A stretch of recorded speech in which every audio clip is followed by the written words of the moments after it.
Hello everyone!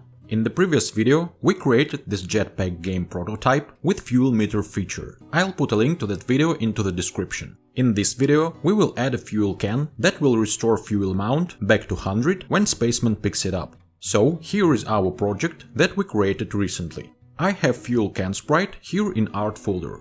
Let's add it to our scene and position it right in the middle of our comets. Next, our fuel can going to need a box collider 2D, which will be a trigger to detect collisions with our Spaceman. I edited a bit, so active zone will be in the middle of the fuel can.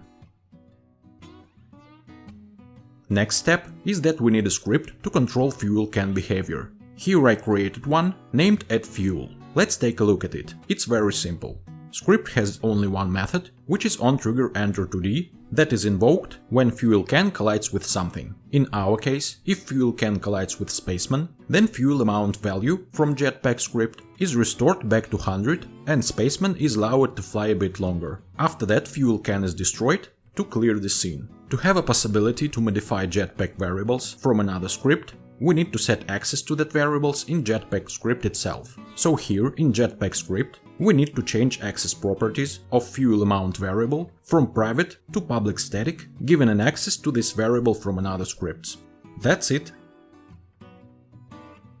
Now we can create an APK file and see how it works on Android device. Hope this tutorial was useful for you. Thank you for watching, see you next time.